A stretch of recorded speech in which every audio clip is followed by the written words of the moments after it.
Hello and welcome to the Westcity Church podcast. If you'd like to get to know us more, find us at westcitychurch.com.au. We really hope that you're encouraged by today's message.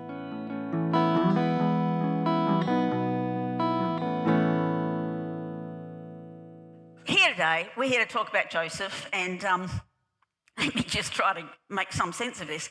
So we've been talking about the road to promise, and we talked about Joseph for this last 3 weeks. And in fact, when we talked about Abraham before that, probably our thought about Abraham and Joseph and then next couple of weeks is Esther, is that the amazing thing about those stories, and I don't really like to call them characters because it makes them sound like they're caricatures, you know what I mean? But of these people of the Old Testament, is that so often we want to talk about them as these great achievements of these particular people, right? The great achievement of Abraham or the great sacrifice of Moses or whatever it is. But really, these stories are more about the faithfulness of God than they are about the faithfulness of us. Because most of us struggle to be faith-filled about God in our lives, his presence, his purposes, that he's going to rescue us.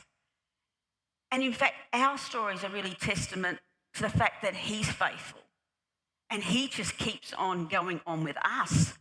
And every now and again, we come running back to him, most often when things are terrible, may I say. Who's a bit like that? Like, it's harder to be faithful to God, I reckon, when things are going great in life. Because when they are, we think, I'm doing a great job. I'm absolutely flopping fantastic. And as soon as things get tough and then we go, oh, actually, I'm really not. Things are more of a struggle. I mean, I've said to God many a time in my life, you know, when things get bad, I always say to God, where were you? After everything I've done for you, what have you done for me? And then it's like the whisper of God is everything? Oh, yeah, that's right. Except for that. What else have you done for me? And we can so often just have this sense that we only look to God when things get despairing and then we look for him as if he's never been there the whole time. I've told this story before, this one time when I was a really young girl, and I love this story, and I think I probably tell it a lot of the time because it's kind of the story that I want to hold on to. It was because when I was a girl, I was only like 15 sitting in church, and this man, and they used to have a testimony night, and all the testimonies were always huge things. You know, they were the flood, you know, the plague. They were all the, you know, things you know, the big stories that you'd see in the Old Testament, you know. Yes, a fish swallowed me and spat me out, you know what I mean? So you'd hear that every night. And everyone would go, oh my gosh, you know, that's amazing. And then this old man gets up, he's probably at least 60, but he looked old to me when I was 15. I'm hoping he was 80 because that would make me feel better. But he got up and he tells this little story of him following God all the days of his life. And he says, and this is a testament to the keeping power of God. Thank you. And he sat down. And no one kind of clapped. It was almost like, couldn't you come up saying a bit better than that, mate? And I remember having an awareness as a 15-year-old girl, I want to be that story. I want to be testament to the keeping power of God. The fact he's kept me from making those decisions that could take me so far away from him. I will make mistakes, but God, keep me. And, you know, I think that Joseph, in a way, is a testament to the keeping power of God. Because the story of Joseph is in Genesis 37 to 50. So go and read it. It's a really good read. Do you know what I mean? And if you read it, you'll get a real sense of kind of person Joseph was. But I think it's a really interesting story because God's not the obvious hero in the story. It's like God always sits in the background of Joseph. And Joseph every now and again does a bit of a nod to God. Like he references God. God, you know, God will, you know, give me the meaning to this dream. But really, the story is just the story of Joseph and what happens to him. And he's the hero. And, you know, it's a lot, in some respects, that really parallels us because most of us don't have this story that, you know, of the flood and the deliverance. We've kind of got this story where God is not always seen in the forefront. He's just weaving his way through our lives. And When I read that about Joseph, I'm always taken to the fact that if it was written in just a history book, I reckon God would actually be like, when you get those guys who get up and do a bit of a thank you at the Oscars and then they say, thanks to the big man upstairs kind of thing. It's kind of one of those where they act like I've done it all and, by the way, a bit of a nod to the guy upstairs. It would come across like that in a history book. But in Scripture, that story isn't in there by chance. That story has been included in Scripture, the story and life of Joseph, because I think it's a real lesson to us of this is what life is like. And I am always at work in the background of your life. I'm always there. And when you look to how you got through things, remember me, because I didn't go anywhere, not for a minute. I've read that story a number of times in the last few weeks, and I get the sense that God is really happy to sit in the background like that. Because God is capable of having something miraculous happen, like when the story of Joseph, right? So Joseph's this young man living in his father's house. He's the favourite. He's his dad's favourite. He's got all these brothers who hate him because he's the favourite. And him and his younger brother are the youngest two, him and Benjamin. And then what happens, the brothers get so jealous of the father who gives him this gorgeous coat because he's like, you're my favourite, Zach, I'm going to give you the beautiful coat. His brothers are looking at that thinking, are you kidding me? He's the second youngest. He's working out as a shepherd, and now you're giving him this beautiful garment. Then, not only that, he comes and tells his brothers, which is not the wisest thing to do, look, one day you're all going to bow down to me because I'm going to be the leader and you are all going to be, my servants, basically. The brothers plot how to get rid of him, and they actually sell him. They throw him into pit. Then they see some travellers come along. They sell him as a slave. He suddenly goes from his homeland into Egypt. When he gets to Egypt, which is this foreign land, he goes into a house called Potiphar's house, and he does so well in this home, just being a great, obviously young man. He's only like 15 years old, 17, I think, that he gets promoted. And then the wife of Potiphar desires him. There you go. And he resists her, but she thinks, I'm not happy about that. So then she lies to the husband and says he made advances on me. He gets thrown into prison. You think about Joseph thinking, I thought I was going to be the king, the ruler, and here I am in prison. Like that was all just some kind of a joke. And then he goes into prison and then he interprets dreams for these two men. And when he interprets the dreams and they're accurate, he says to the one man who leaves prison, just remember me when you get out of here, and that man forgets all about him. So he just ends up staying in prison. Life looks like it's going terribly until one day the king has a dream he doesn't know the meaning of, and no one else does. And the man who he did give the dream to, interpretation to, tells the king, hey, there was this guy Joseph in prison. He gave me a great interpretation. The king comes to him, tells him the dream, he interprets it. He becomes the second in charge of all of Egypt. It's a phenomenal story. But God's not getting the credit all the way through that story. It's just sitting in the background, sitting in the background, sitting in the background. And Joseph went on to be the second in charge of Egypt. Can I just tell you this? For 80 years. Isn't that incredible? He became the second in charge at 30. He became the ruler of Egypt, and co-ruler till he was 110 years old. I just think it's quite amazing that all the way there, God was happy to stay in the background. But when you think about it, I'm really not that surprised because God sees his purpose. I love this kind of concept that God says, you are my workmanship. That in essence, what he's actually trying to grow and heal and develop. Like we're the workmanship of God. God's kind of saying, I don't need to put myself up front all the time because guess what? You guys represent me. As you became whole, as you work through things, as you become healed, as you become more and more the picture of what I want to be in the world, that's the evidence of me. I think God's actually really, really happy with that. I think any father is my cousin. This is like a little fabulous story. She's only 50 years old, and this week, in fact, she's going to be appointed as district court judge. She's pretty fabulous, isn't it? She's young, she's pretty young and, we've always been close. I'm 10 years older than her, but I'll go to this little thing when she's being sworn in. But I'm watching her parents, who've always been so happy to stay in the background. They've never been the type who've turned up at court cases and, made their way. They've always just sat in the background. But, this week I've just seen them, little post up, so proud of our daughter. Look what she's achieved. And I'm kind of watching that and thinking, dads, and you do that for your kids as well, when they do something, you just love it. Why is God any different? I think God's really happy to sometimes sit in the background of our stories. And his main issue is, do we know he's there? Are you thinking about the fact he's there for you? He's there for me. And I talked about the last time I spoke about Joseph. I said, so often we measure people by what they're doing. But the beautiful story of Joseph was who he was becoming. He was if you think about him back in those early days, I said, as that 17-year-old telling his brothers he was going to become the ruler, there was obviously a lack of humility in Joseph, I would suggest.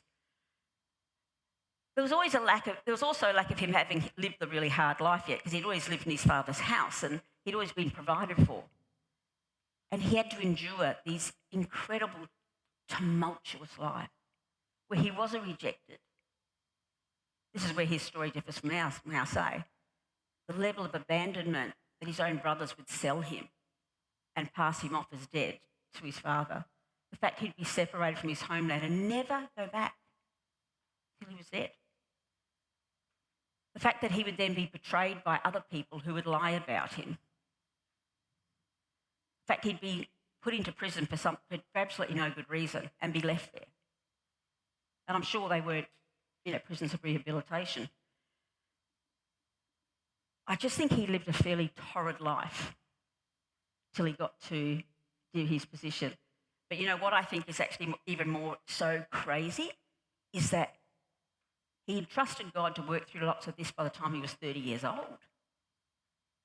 Isn't that phenomenal?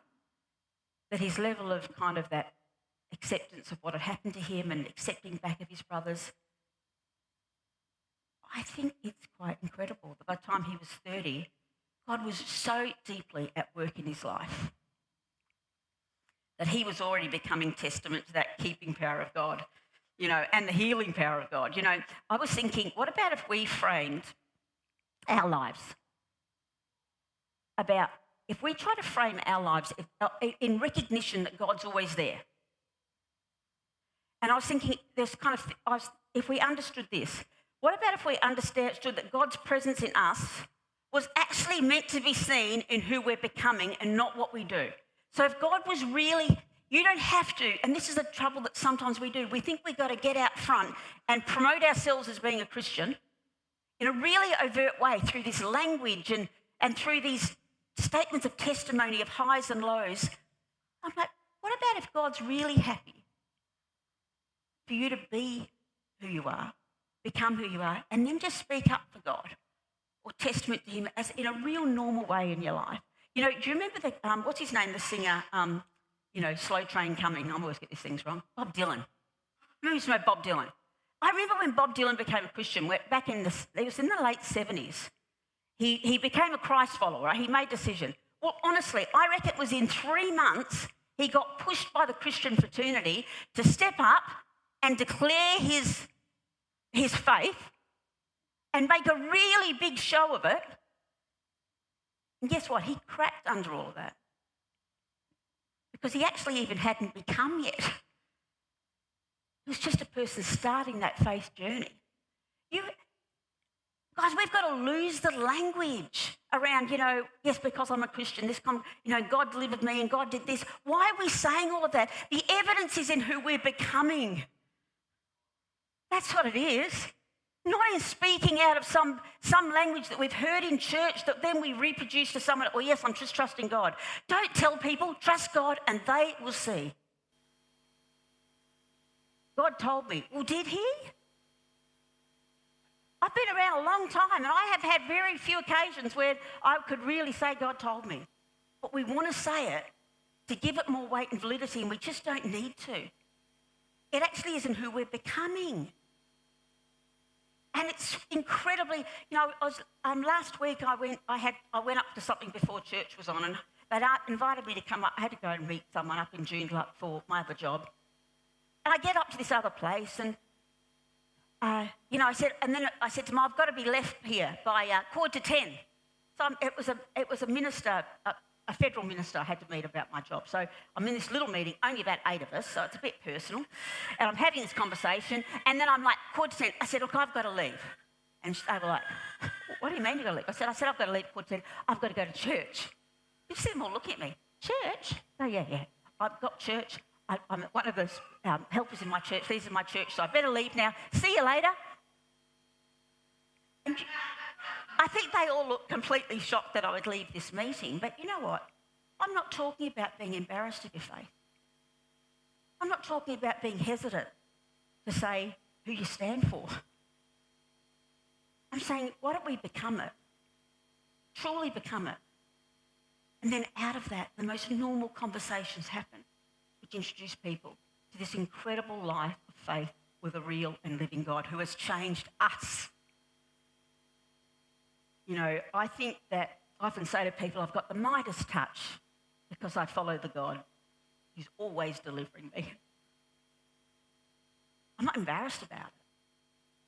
I just want to be something first before I start telling people anything. And I say to you, God is really happy to sit in the background of your life. He's really happy.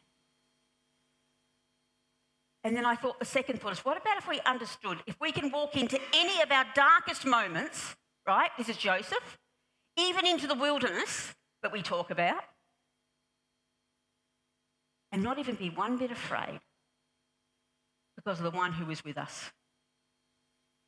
I hear us sometimes say, I'm too scared to look into myself and see who I am because maybe I won't like that person, I'll be scared, or I don't want to look into my past because I'll be too scared about what I find. You don't need to be scared. You do not need to be scared because he is with you. He's with us. I love this scripture. Isaiah says, when you go through deep waters, I will be with you. When you go through rivers of difficulty, you will not drown. And when you walk through the fire of oppression, you will not be burned up and the flames will not consume you. When we say we're too scared to walk into that, we can stop saying that.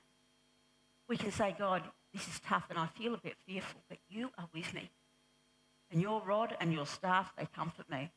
And even in the midst of a table and a multitude of my enemies, you will deliver me. Like that's the declaration I see in Joseph's life. What about if we lived like that? And then the thought I had is, what about if we understood that his purpose in being with us was us becoming whole? Not just us kind of like, oh, just going to get through another 10 years and hopefully at the end of that, I'll be surviving.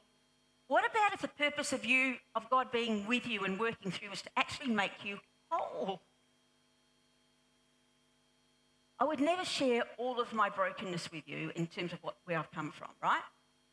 But what I can tell you is that he changes me. He changes me. He gives me these strengths and then he talks to me about them, and I've had God kind of say to me, I have had that little thought, which I believe was God speaking to me, and I was in the car once and I was driving and I was singing scriptures and I was being a Miss Christian warrior in my car. And I thought I was really something, because suddenly I have this sense come into me and I know it was God, and he was like, I think you're a little bit too happy with yourself. I was like, what do you mean? I was thinking, well, obviously there's an enemy, a deceiver, but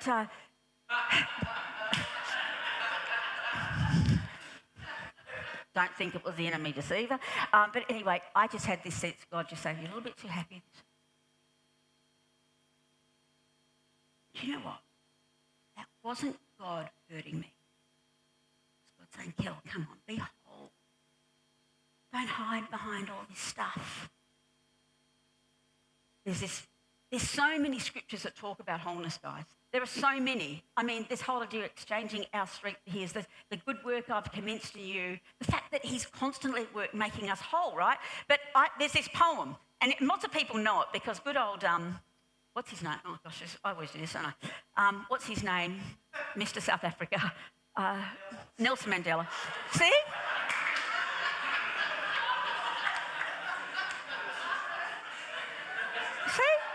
As soon as I said it, that's true, isn't it? A bit of an association. Anyway, it's often attributed to him, but it's not him. It's this Marianne Williamson. So let me just read this poem, okay?